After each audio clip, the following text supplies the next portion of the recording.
My name is Celia Thompson, and at 33 years old, I never imagined my 5-year wedding anniversary would end with blood streaming down my face and a fractured nose. The fancy restaurant, the champagne, the gifts all vanished in an instant when my mother-in-law Janet stood up and pointed her finger at me, accusing me of stealing her precious gold watch. But what shattered my heart wasn't the accusation, it was watching my husband James believe her, without question. Before I continue this painful story, where are you watching from today? Drop a comment below and subscribe if you want to hear how I turned this nightmare into my freedom. I grew up in a modest neighborhood in Ann Arbor, Michigan, where my parents taught me the value of hard work and kindness. After college, I pursued my passion for early childhood education and became a kindergarten teacher at Lakeside Elementary. I loved every minute with my students, watching their curious minds absorb the world around them. My life was simple but fulfilling, surrounded by supportive friends and a close-knit family. Everything changed 6 years ago when I attended my cousin's wedding in Boston. That's where I met James Calloway. Tall, with striking blue eyes and an infectious laugh, he approached me at the reception and asked me to dance. James was charming and attentive, listening intently to everything I said. By the end of the night, I was completely captivated. "I'm an architect," he told me, his eyes shining with passion as he described his work designing luxury homes for Boston's elite. "I love creating spaces where people can build their lives." Our connection was instant and electric. After the wedding, we maintained a long-distance relationship for 3 months, with James flying to Michigan every weekend. His grand romantic gestures made me feel like I was living in a fairy tale. He'd arrive with armfuls of flowers, whisk me away to expensive restaurants, and talk about our future together with such conviction that I couldn't help but fall deeply in love. "I've never met anyone like you, Celia," he'd whisper, holding my face gently between his hands. "You're everything I've been looking for." When James suggested I move to Boston to be with him, I didn't hesitate. I resigned from my teaching position, said goodbye to my parents with promises to visit often, and packed up my life into 4 suitcases. James had already found us a beautiful apartment in Back Bay, and I was eager to start our life together. 2 weeks after moving to Boston, James took me to meet his mother, Janet Calloway. She lived in a sprawling mansion in Beacon Hill with marble floors, crystal chandeliers, and artwork that probably cost more than my parents' entire house. From the moment I stepped through the door, I felt Janet's cold assessment. "So this is the teacher," she said, looking me up and down as though I were an item at an auction that didn't meet the reserve price. Her platinum hair was perfectly coiffed, not a strand out of place, and diamonds glittered at her ears, throat, and wrists. But what caught my attention most was the gold watch on her left wrist. Even to my untrained eye, it looked incredibly expensive. "Do you like it?" Janet asked, noticing my gaze. "It's a Patek Philippe worth more than $20,000. James's father gave it to me on our 10th anniversary. She twisted her wrist to make the diamonds catch the light. "It's just one of my collection, of course." That first dinner was excruciating. Janet asked pointed questions about my family's background, my career aspirations, and my knowledge of art and wine. With each answer, her lips would purse slightly, and she'd glance at James as if to say, "Is this really what you want?" When we left that evening, I expressed my concerns to James. "Your mother doesn't seem to like me very much." He kissed my forehead and said, "She's just protective. Give her time. She'll see what I see in you." But Janet never warmed to me. As our relationship progressed, I noticed worrying patterns. James would often attend family-only dinners and events where I wasn't welcome. When I questioned this, he'd become defensive. "It's just how things are done in our circle, Celia. Some traditions are important to maintain." When James proposed 6 months later, I was ecstatic, but also nervous about becoming part of the Calloway family. My concerns were validated on our wedding day when Janet arrived wearing a cream-colored gown that was suspiciously close to white. During her toast, she smiled thinly at the gathered guests and said, "While no woman will ever be good enough for my James, I suppose Celia will have to do." The room fell awkwardly silent before she added, "Welcome to the family, dear," in a tone that suggested anything but welcome. Despite these red flags, I was determined to make my marriage work. I tried everything to win Janet's approval, cooking her favorite meals when she visited, remembering her birthday with thoughtful gifts, even volunteering at her preferred charity events. Nothing made a difference. If anything, her disdain grew stronger. Over the next 5 years, my once vibrant social life withered away. James would find reasons why we couldn't visit my family in Michigan. "We're too busy," or "It's not a good time for me to take off work." My friendships suffered too. James would question why I needed to go out with my friends, suggesting that as a married woman, I should be focusing on our home. "Don't you think you've outgrown those single girlfriends of yours?" he'd ask when I'd mention plans. "They're just jealous of what we have." Gradually, I began to lose touch with everyone outside of James's approved circle, his work colleagues, his family friends, all people who viewed me as the kindergarten teacher who had somehow landed a Callaway. Janet's influence over James grew stronger with each passing year. She'd call daily, drop by unannounced, and constantly remind him of family obligations. Whenever I expressed frustration about her interference, James would become cold and distant. "You're being unreasonable," he'd snap. "She's my mother. She just wants what's best for me, for us." As my 5th wedding anniversary approached, I had been gathering the courage to make some changes. I missed teaching and had inquired about positions at local schools. When I mentioned this to James, his response was immediate and harsh. "We've discussed this, Celia. A Callaway wife doesn't work. What would people think?" "I don't care what people think," I argued. "I miss having something that's mine, a purpose beyond being your wife." James's face darkened. "Isn't that enough for you, being my wife?" The tension between us had been building for weeks when James announced he'd made reservations at Maison Laurent, the most exclusive restaurant in Boston, for our anniversary. He'd also invited Janet and several family friends to join our celebration. "This is supposed to be about us," I said, trying to keep the disappointment from my voice. "Family is important, Celia. Besides, Mother is covering the bill as her gift to us." The night before our anniversary dinner, Janet called to remind me to dress appropriately for the occasion. "The Callaways have a reputation to maintain," she said. "Do try to look the part of James's wife for once." As I hung up the phone, I felt a familiar knot of anxiety forming in my stomach. Little did I know this anniversary would change my life forever, but not in the way I had ever imagined. On the evening of our anniversary, I spent hours getting ready. I selected a midnight blue dress that James had once complimented, styled my hair in soft waves, and applied my makeup with careful precision. Looking in the mirror, I barely recognized the woman staring back at me, someone trying so hard to fit into a world that constantly reminded her she didn't belong. The restaurant Maison Laurent was situated in a historic building in downtown Boston with valet parking and a discreet entrance that whispered exclusivity.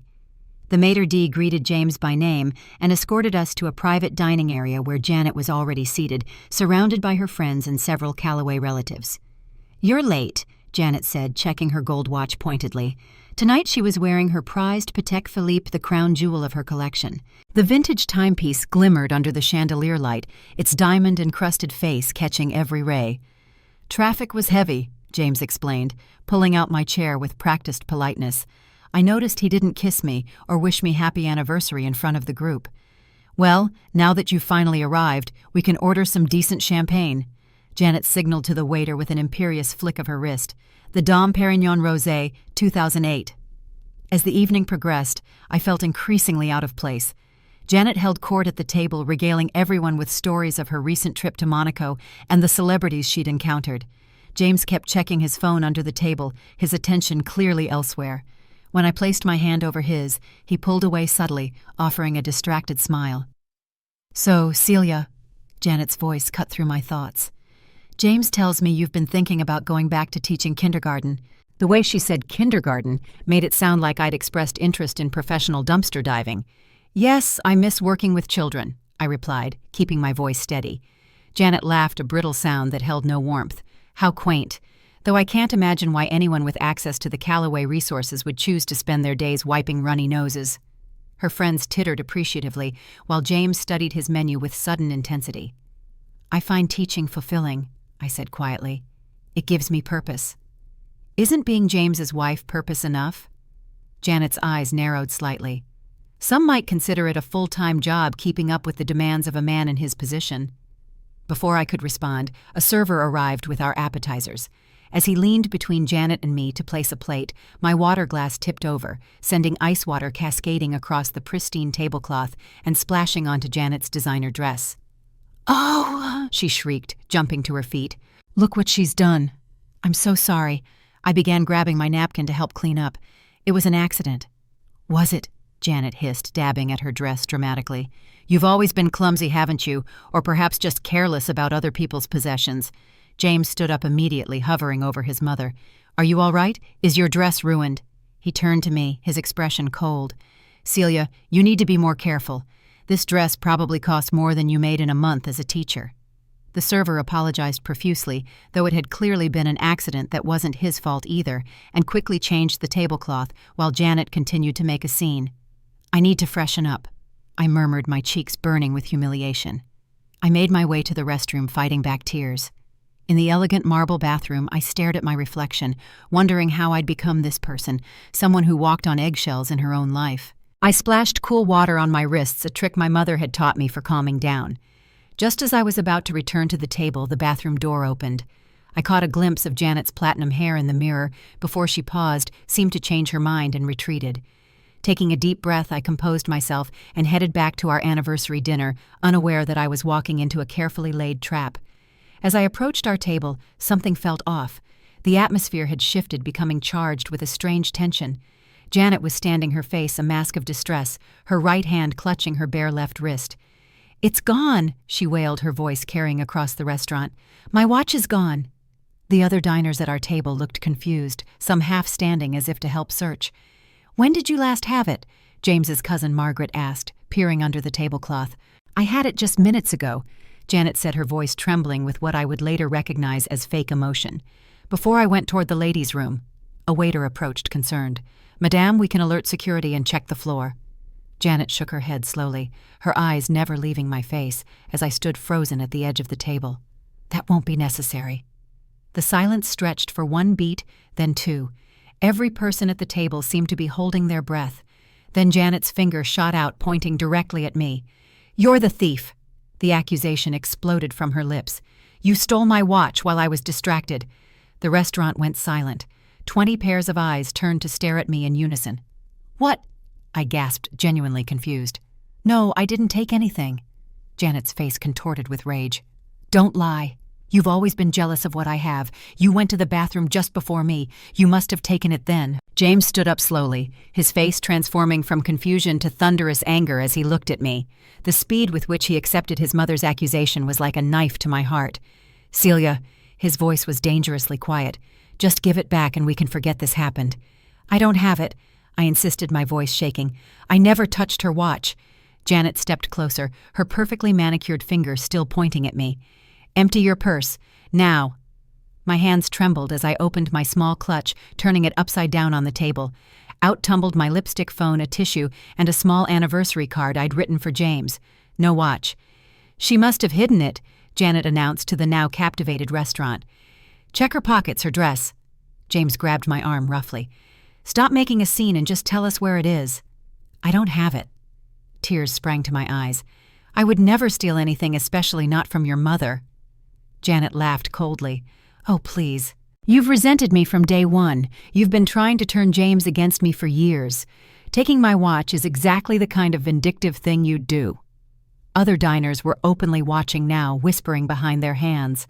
The restaurant manager approached our table, his expression professionally concerned.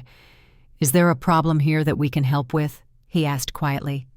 "This woman has stolen a $20,000 watch," Janet announced loudly. "A family heirloom." "That's not true," I protested, looking desperately at James for support. His face remained hard, unyielding. "Perhaps we could move this discussion somewhere more private," the manager suggested, gesturing toward a side door. James grabbed my elbow, his fingers digging painfully into my skin. "Let's go," he hissed. "You can drop the innocent act now." As we moved toward the exit, Janet's voice rang out. "She probably hid it in the bathroom. We should check there." The manager dispatched a staff member to look, and we were escorted to a small office off the main dining room. Once inside, James rounded on me, his face contorted with rage. "What the hell do you think you're doing, stealing from my mother on our anniversary?" "I didn't take anything," I cried. "James, you have to believe me. Why would I do something like that?" "Because you've always been jealous of her," he spat. "Because you've never fit in with my family and you resent it." His words struck me like physical blows. 5 years of marriage, and this was what he thought of me. "If you would just return the watch," Janet said, her voice suddenly honeyed with false reasonableness, "we could put this unfortunate incident behind us." Something inside me snapped. 5 years of subtle put-downs, of being made to feel less than, of walking on eggshells in my own marriage, culminated in this moment of clarity. "I've had enough of your accusations and lies," I said, my voice steadier than I expected. "I did not take your watch, Janet. I never would. But I am done being your scapegoat for everything that goes wrong." Janet's face hardened. "James, are you going to let her speak to me this way, after what she's done?" "Celia has always been jealous of our relationship," Janet continued, turning to the manager with tears suddenly springing to her eyes. "She's tried to come between us from the beginning. Taking my precious watch, my gift from James's father, is just another attempt to hurt me." The manager looked uncomfortable. "I'm afraid if we can't resolve this, we may need to involve the authorities." "That won't be necessary," James said quickly. "We'll handle this as a family. Celia will return the watch." "I don't have it to return," I insisted. The manager cleared his throat. "I must ask you to continue this discussion elsewhere. You're disturbing our other guests." We moved to the parking lot, the cool night air a shock against my flushed skin. As soon as we were outside, James's restraint vanished. "Where is my mother's watch?" he demanded, crowding me against a parked car. I held my ground. "I don't have it. I never touched it." "Stop lying," he shouted, his face inches from mine. "I'm calling a taxi," I said, trying to step around him. "This is insane." He grabbed my arm, yanking me back. "You're not going anywhere until you give back what you stole." "Let go of me," I said, struggling to pull away. "You're hurting me." "Tell the truth," he demanded, his grip tightening. Looking him straight in the eyes, I said with all the dignity I could muster, "I didn't take anything. The truth is, I don't know why your mother would accuse me of this, but I am innocent." For a heartbeat, something flickered in James's eyes, uncertainty perhaps. But then he looked over at Janet, who stood watching us with a strange expression of anticipation, and his face hardened. "You lying bitch!" he growled, and before I could react, his fist connected with my face. The pain was explosive, radiating from my nose through my entire skull. I staggered backward, lost my footing, and fell hard onto the pavement. Blood streamed down my face, hot and metallic on my lips. Through the ringing in my ears, I heard gasps from bystanders who had followed the drama outside. James stood over me, breathing hard, his knuckles smeared with my blood. Behind him, Janet watched with a satisfied smirk that chilled me more than the concrete beneath my body. "Someone call the police," a woman's voice cut through the night air. A stranger rushed to my side, a woman with curly dark hair and kind eyes. "Don't move," she said gently. "You're hurt." "She stole my mother's watch," James announced to the small crowd that had gathered. "She deserved it." "Nobody deserves to be assaulted," the woman helping me said firmly. She turned to me. "My name is Sarah. I'm a counselor at the Women's Center. Would you like me to call the police?" Dazed and in pain, I nodded. As Sarah helped me sit up, I saw James and Janet retreating to his car, his arm protectively around her shoulders. Janet turned back once, and in that moment our eyes met. There was no guilt there, no remorse, only cold triumph. Sarah insisted on taking me to the emergency room, ignoring my weak protests that I would be fine. My head was spinning, partly from the blow and partly from the surreal turn my anniversary night had taken. The ER was bright and chaotic, a blur of concerned faces and questions I struggled to answer coherently. "What happened to you?" the triage nurse asked, gently cleaning the blood from my face. "My husband." I managed the words thick in my mouth. "He hit me." The examination revealed what I already knew in my bones. My nose was fractured and I had a concussion. The doctor, a woman with tired eyes and a gentle touch, catalogued my injuries with professional detachment that couldn't quite mask her compassion. "Orbital contusion, nasal fracture, mild concussion," she noted. "You'll need follow-up care, and I'd recommend documentation of these injuries." "I'm staying with her," Sarah told the staff, and to me she added, "if that's okay with you." I nodded gratefully. The thought of being alone was unbearable. While I was being treated, 2 police officers arrived to take my statement. I recounted the events of the evening, the accusation, the confrontation, the assault, with a detached voice that didn't sound like my own. "Do you want to press charges?" one officer asked. Before I could answer, the emergency room doors slid open and James strode in. His face was a mask of concern, but his eyes were cold. "That's my wife," he announced to the room at large. "I need to see her." The doctor stepped between us. "Sir, the patient doesn't wish to see you right now." "She's confused." James argued, his charm sliding into place like a well-worn mask. "There's been a misunderstanding. I need to take her home." "You broke her nose," the doctor stated flatly. "That's not a misunderstanding." James's expression darkened. "You don't understand our situation." "Sir, I'm going to have to ask you to leave," the doctor said firmly. Security has already been called." As if on cue, 2 security guards appeared. James glanced between them, clearly calculating his options. "This isn't over, Celia," he said, his voice carrying across the room to where I lay. "You know what you did."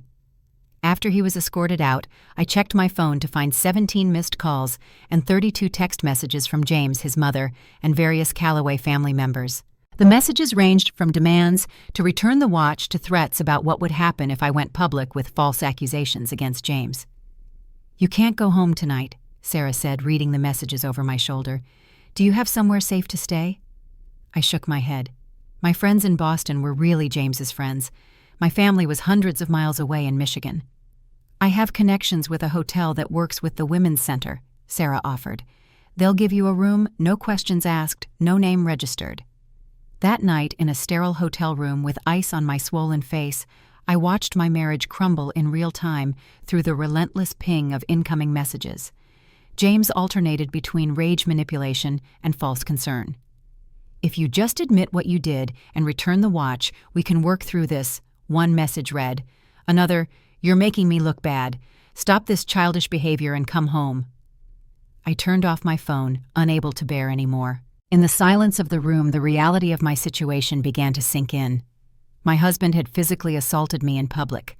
My mother-in-law had orchestrated a humiliating false accusation, and I had nowhere to go. The next morning, groggy from pain medication and lack of sleep, I turned on the local news to see Janet Calloway's face on the screen. She was giving an interview outside the police station. "All we want is the return of the family heirloom," she said, dabbing at dry eyes with a lace handkerchief. "It has tremendous sentimental value. I'm heartbroken that someone I welcomed into our family would betray our trust this way." The reporter's voiceover identified me by name as the alleged thief, mentioning that I was currently evading questions from authorities. There was no mention of James's assault. I sat on the edge of the hotel bed, my body numb with shock. In the span of 12 hours, I had gone from celebrating my wedding anniversary to being publicly branded a thief and fugitive. My phone rang an unfamiliar number. Hesitantly, I answered. "Is this Celia Calloway?" a woman's voice asked. "Yes," I said cautiously. "My name is Lisa. I'm a server at Maison Laurent. I think there's something you should know about last night." My heart raced. "What is it?" "I wasn't supposed to be in the security office, but I was looking for my manager," Lisa explained in a rushed whisper. "They were reviewing the security footage from your table.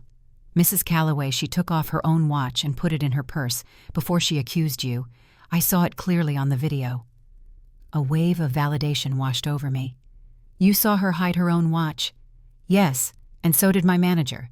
But Mrs. Calloway is friends with the owner. They're saying it was a misunderstanding with the camera angle." "But you know what you saw," I pressed. "Yes," Lisa confirmed. "It was deliberate. She set you up." After Lisa hung up, promising to stay in touch, I sat in stunned silence. The revelation was both vindicating and devastating. This hadn't been a misunderstanding or a heat-of-the-moment accusation. Janet had planned this humiliation, and James had participated either knowingly or as her unwitting enforcer. The trap had been meticulously set, but what they hadn't anticipated was that their victim would find the strength to fight back. With Sarah's help, I connected with Angela Ramirez, a lawyer who specialized in domestic abuse cases. In her office, with its soothing blue walls and shelves of legal texts, I felt my first sense of security since the night at the restaurant. "We need to move quickly," Angela advised, her dark eyes serious behind stylish glasses. "First, we'll file for a temporary restraining order against both James and Janet Calloway." "Both of them?" I asked. "Based on what you've told me, Janet orchestrated this event and is continuing to defame you publicly," Angela explained. "She represents an ongoing threat to your safety and reputation." Over the next week, we built a case that made my stomach turn with each new revelation. Angela helped me document the patterns of control and isolation that had characterized my marriage. Looking at it laid out in legal language, emails, text messages, incidents compiled chronologically, it was shockingly clear how systematically my independence had been eroded. "This is classic abuser behavior," Sarah explained during one of our counseling sessions. "They isolate you from support systems, undermine your confidence, and establish control gradually so you don't notice the cage being built around you." With Angela's guidance, I secured the restraining order. A sympathetic detective, Rodriguez, agreed to investigate the security footage from Maison Laurent. "The restaurant is stonewalling," he reported after his initial inquiries, claiming the footage has been automatically deleted, but I'm not buying it. While legal wheels turned slowly, I took a room in a small apartment complex under Sarah's name. I lived in constant fear that James would find me jumping at every noise and checking the locks repeatedly. When my bruises began to fade, the fear did not. 2 weeks after the incident, Detective Rodriguez called with news. One of the security staff made a copy of the footage before it was deleted, he said, excitement evident in his voice. And it clearly shows exactly what your witness described, Janet Calloway removing her own watch and placing it in her handbag. "Will you arrest her?" I asked. "Filing a false police report is a crime," he confirmed. "And given the value of the item she claimed was stolen, this could be serious. We're building a case." With this critical piece of evidence, Angela helped me file for divorce and pursue charges against both Janet and James. But as we worked on legal strategies, I needed to retrieve my personal belongings from the home I'd shared with James. "You shouldn't go alone," both Sarah and Angela insisted. But I needed to do this one thing for myself, to face the house that had become my prison. I waited until I knew James would be at work, and with a police escort arranged by Detective Rodriguez, I returned to the luxury condo that had never truly felt like home. Walking through rooms filled with expensive furniture chosen by Janet, I felt like a ghost haunting my own past. I gathered clothes, photos, important documents, and the few sentimental items that were truly mine. In James's home office, I found something unexpected, his laptop left open. An email thread between James and Janet caught my eye, dated 3 days before our anniversary. "Are you sure this is necessary, Mother?" James had written. "There must be another way to make her understand her place." Janet's response chilled me. "She's becoming too independent, questioning your authority. This will ensure she remains dependent on your good graces. Trust me, James. I know what's best for our family." I forwarded the emails to myself, hands shaking with the realization that the setup had been planned well in advance. But the most damning evidence came when I found Janet's journal in the guest room she used when staying with us. Inside, page after page detailed her disapproval of me from the day we met, escalating to the plan to get rid of Celia by any means necessary. "She's common," one entry read. "Unworthy of the Calloway name. James deserves someone from our world, someone who understands her place." And then the smoking gun, an entry from a week before our anniversary. "The watch plan is in place. James doesn't know all the details, but he'll support me as he always does. Once Celia is publicly disgraced, he'll have no choice but to divorce her." I photographed the pages with trembling hands, feeling simultaneously violated and vindicated. As I was preparing to leave, James returned home unexpectedly. Seeing me with the police officers, his face contorted with rage. "What are you doing in my house?" he demanded, moving toward me aggressively. "Sir, stay back," one officer warned. "There's a restraining order in effect." "This is my house," James shouted. "She's the criminal. She stole from my mother." "Mr. Calloway, if you don't calm down, we'll have to place you under arrest for violating the restraining order," the officer stated firmly. James's face reddened. "You have no right to be here," he spat at me. "You'll regret this, Celia. No one crosses the Calloways."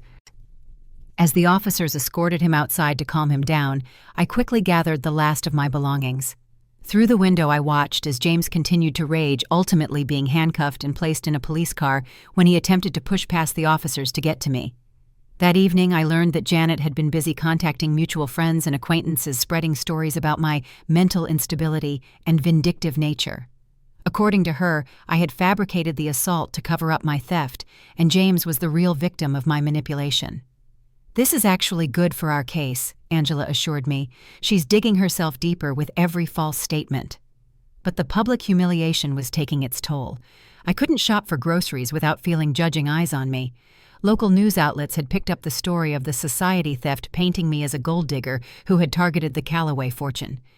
"We need to change the narrative," Angela suggested. "Would you be willing to speak with a reporter?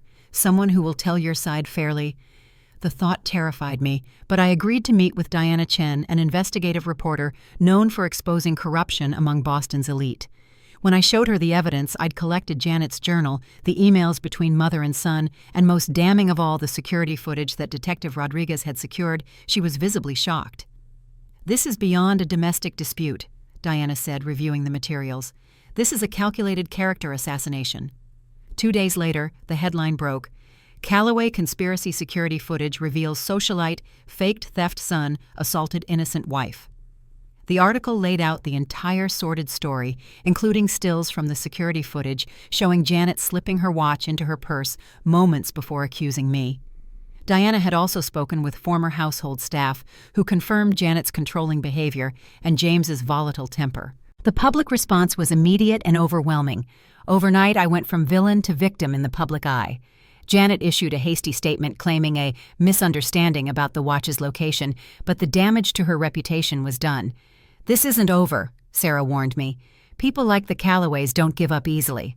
She was right. The real battle was just beginning. The divorce proceedings became a battlefield where James and his army of attorneys tried to strip me of everything, including my dignity.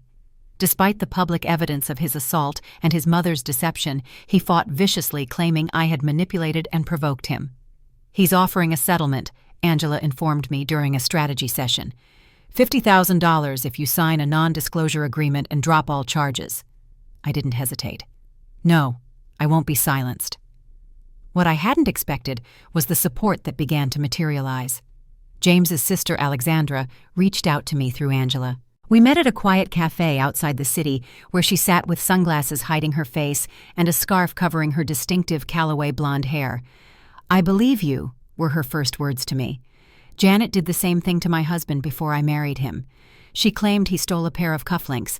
It nearly destroyed our relationship. Alexandra became an unexpected ally, providing insider information about family finances that James had concealed and testifying about Janet's history of manipulation. "She's always controlled James," Alexandra explained. "Since we were children, he was the golden child and I was the disappointment. Nothing I did was ever good enough, but James could do no wrong as long as he followed her rules." With Alexandra's help, we uncovered offshore accounts where James had hidden substantial assets and a pattern of financial deception that extended to his business dealings. But while the legal case strengthened, my personal struggle intensified. I began having nightmares about that night at the restaurant, waking up breathless with phantom pain in my face. Crowds made me anxious and unexpected noises could send me into a panic. Sarah diagnosed it as PTSD. "This is a normal response to trauma," she assured me during our weekly sessions. "Your body and mind are still processing what happened." Slowly, painfully, I began to rebuild. I applied for teaching positions and was hired by a progressive private school that valued my experience and wasn't intimidated by the publicity surrounding my case. Being back in a classroom surrounded by the innocent enthusiasm of 5-year-olds was healing in ways therapy alone couldn't achieve. "Miss Celia, why is your nose crooked?" one little boy asked innocently on my first day. I was hurt by someone who was angry. I answered honestly, "But I'm getting better now." "Did they say sorry?" he persisted. "No," I admitted. "But I learned something important, that it's okay to walk away from people who hurt you, even if they don't say sorry." He considered this seriously, then offered me his prized dinosaur eraser. "This always makes me feel better when I'm sad." It was these small moments of connection and kindness that helped me find my footing in my new life. 6 months after that fateful anniversary dinner, we finally had our day in court. The assault case against James proceeded separately from the divorce, creating a legal marathon that tested my endurance. Janet was charged with filing a false police report, defamation, and conspiracy charges that she fought with every resource at her disposal. The courtroom was intimidating with its polished wood and somber atmosphere. Sitting across from James and Janet, both immaculately dressed and projecting wounded innocence, I felt small and exposed. But then I remembered the security footage, the journal entries, the emails, physical proof that I wasn't crazy, that my reality was valid. James's testimony was a masterclass in manipulation. He portrayed himself as a devoted husband, blindsided by my erratic behavior and unhealthy jealousy of his mother. I reacted badly. He admitted, his voice carefully modulated to convey regret. But I truly believed she had stolen from my mother. I was protecting my family. When it was Janet's turn, she presented herself as a misunderstood mother-in-law who had only wanted the best for her son. "The watch was a misunderstanding," she insisted, dabbing at dry eyes. "In the confusion of the evening, I thought it was missing. I never intended for things to escalate the way they did." But under cross-examination, Angela was merciless, methodically dismantling their carefully constructed narrative. "Mrs. Calloway, can you explain why security footage shows you deliberately removing your watch and placing it in your purse minutes before accusing Celia of stealing it? The footage is unclear, Janet stammered. I was simply adjusting it. And these journal entries where you detail plans to get rid of your daughter-in-law, are those also unclear? Angela pressed. The judge, a stern woman in her 60s, was unmoved by Janet's tearful denials. When it was my turn to testify, I spoke clearly and directly about the years of subtle abuse, the isolation, and finally the public humiliation and assault. I don't believe James and Janet Calloway are evil people, I concluded, but they believe their wealth and status entitle them to control others. My only crime was wanting to be my own person within my marriage. After weeks of testimony, the judge ruled decisively in my favor. James was convicted of assault and battery. Janet was found guilty of filing a false police report and defamation. The divorce settlement awarded me half of our marital assets, which, thanks to Alexandra's information, included funds James had attempted to hide. But the most satisfying aspect wasn't the substantial financial settlement. It was the judge's closing remarks. Mr. Calloway, the court finds your behavior reprehensible. You violated the trust of someone who loved you. Mrs. Calloway, your calculated attempt to destroy your daughter-in-law's reputation demonstrates a disturbing lack of moral character. This court hopes both of you will reflect seriously on the harm you've caused. As we left the courthouse, reporters clamored for comments. Janet pushed through them, face rigid with fury. James lingered briefly, catching my eye across the crowd. I'm sorry. He said the words so quiet I almost missed them. But there was no warmth in his eyes, no genuine remorse, just the performance of contrition for the cameras. In contrast, Janet remained defiant to the end. "This isn't over," she hissed as she passed me on the courthouse steps. "No one humiliates the Calloways." But it was over. The court of public opinion had turned decisively against them. Janet's carefully cultivated social position crumbled as former friends distanced themselves from the scandal. James's architectural firm lost several high-profile clients uncomfortable with the publicity. And I was finally free. In the year following the court case, I rebuilt my life piece by piece. With part of the settlement money, I purchased a small Victorian house in Cambridge, close enough to my teaching job, but far from the Beacon Hill Society that had never accepted me. For the first time in my adult life, I had a home that was truly mine, a space where no one monitored my choices or judged my taste. "It's beautiful," Sarah said when she visited for the first time. Our professional relationship had evolved into a genuine friendship bonded by the intense experience we'd shared. "It feels like you." The walls were painted in warm colors, the furniture comfortable rather than showy. Bookshelves overflowed with the novels and poetry collections I'd once hidden because Janet considered them lowbrow. My kindergarten students' artwork adorned the refrigerator and hallway walls. But the healing process wasn't linear. Some days I'd wake up feeling strong and centered. Others I'd catch a glimpse of someone who resembled James on the street and feel my heart race with panic. The nightmares decreased in frequency, but never completely disappeared. Recovery isn't about erasing the trauma, my therapist explained. It's about integrating it into your life story without letting it define you. Slowly, I reconnected with friends and family who had been pushed away during my marriage. My parents, who had been heartbroken by my isolation but powerless to intervene, became regular visitors. My mother would often sit with me on the porch swing, not pushing for conversation, but simply offering her steady presence. "I always knew you were strong," she told me one evening as we watched the sunset, "even as a little girl, but I never wanted you to have to be this strong." With Sarah's encouragement, I established a foundation using a significant portion of my settlement money. We named it New Beginning, focusing on supporting women transitioning out of abusive relationships with housing assistance, legal counsel, and career development. The work was healing, not just for those we helped, but for me as well, transforming my painful experience into something that could lift others. 6 months after the foundation launched, I received news that Janet had suffered a major social downfall. The scandal had permanently damaged her standing in Boston society. Her country club membership was quietly not renewed, and several charity boards asked her to step down. According to Alexandra, who still kept in touch, Janet was increasingly isolated as former friends worried that association with her would tarnish their own reputations. "She still has her watch collection," Alexandra said wryly during one of our lunch meetings. "All 23 gold watches. She polishes them every day I hear." James had moved to Chicago to restart his architectural practice away from the scandal, but according to mutual acquaintances, he was struggling professionally. The story had followed him, and clients were wary. He had reached out to me once through his attorney asking again if I would consider signing a non-disclosure agreement for additional compensation. I declined. As my second year of freedom approached, I found myself dining alone at a small Italian restaurant near my home. The waiter had just brought my glass of wine when a man approached my table. "Excuse me," he said. "You're Celia Thompson, aren't you, from New Beginning Foundation?" I tensed, automatically prepared for an unpleasant interaction. Public recognition still triggered my anxiety. "I'm Michael Reeves," he continued. "My sister was one of your foundation's first clients, Emily Reeves. You helped her find housing after she left her husband." "I remember Emily," I said, relaxing slightly. "She's in our career mentorship program now. She's doing amazing." Michael smiled, his brown eyes warm and genuine.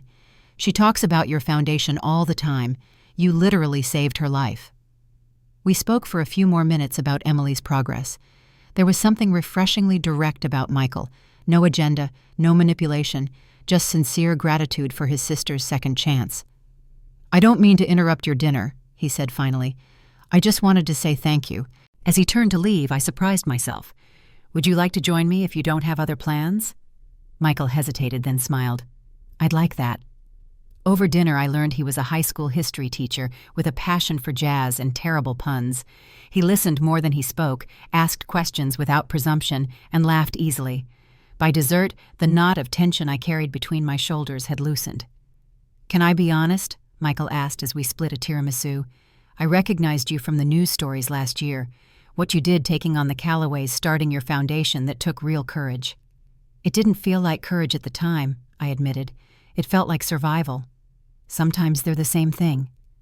As we parted ways outside the restaurant, Michael asked if he could call me sometime. I surprised myself again by saying yes, and even more by feeling a flutter of anticipation rather than dread. Our first date led to a second, then a third. Michael was patient with my lingering trust issues, never pushing when I needed space. 6 months into our relationship, when he first reached for my hand in public, and I flinched automatically, he simply asked, "Is this okay?" and waited for my nod before lacing his fingers through mine. It was in these small moments of respect and consideration that I began to understand what a healthy relationship could be. Michael and I moved slowly, building a foundation of friendship alongside attraction. He delighted in my independence rather than feeling threatened by it, and I found I could appreciate his strength without fearing it. "You know you don't need me," he observed one night as we walked along the Charles River. "You're completely whole on your own. That's what makes being with you feel like a choice rather than a necessity, for both of us." The contrast with my marriage was stark and healing. I had entered my relationship with James believing I needed him to complete me. With Michael, I understood that real love amplifies who you already are, rather than diminishing you to fit someone else's expectations. 3 years after that horrible anniversary night, I received a small package at the foundation office. Inside was Janet's prized Patek Philippe watch and a brief note in Alexandra's handwriting. "Janet passed away last month. Heart failure. In her will, she left this to you with no explanation. I thought you should have it, though. I'd understand if you never want to see it again." I stared at the watch for a long time, remembering how its diamond-encrusted face had caught the light in the restaurant just before everything fell apart. Once this object had represented everything I thought I wanted: wealth, status, acceptance into a world that never truly welcomed me. Now it looked like what it was: an expensive piece of metal and stone, beautiful but cold, ultimately meaningless, without the context of love and trust. The next day, I had the watch appraised and sold it for $22,000. I donated the entire amount to a women's shelter in Boston, requesting anonymity. The money that had once been used as a weapon against me would now help others find their strength. Looking back on my journey from that terrified, bleeding woman in the restaurant parking lot to the person I am today, I'm struck not by how much I've lost, but by how much I've gained. Yes, I lost a marriage, a social position, and certain illusions about love and family, but I gained something far more precious myself. To anyone watching who might recognize their own story in mine, please know that the cage you're in, no matter how gilded, is not of your making and not your destiny. Trust those small voices of doubt, the ones that whisper, "This isn't right," even as someone tells you it's normal. Your reality is valid. Your feelings matter. And there is a whole life waiting for you beyond the control of those who claim to love you, but try to own you. Have you ever had to rebuild your life after believing in someone who betrayed your trust? How did you find the strength to start over? Share your story in the comments below. And if you found value in hearing mine, please subscribe to this channel and like this video so others who need this message might find it too. I'll be back next week with another story of finding strength where you least expect it. Until then, remember the most important relationship you'll ever have is with yourself. Thank you for listening, and take care of your beautiful heart.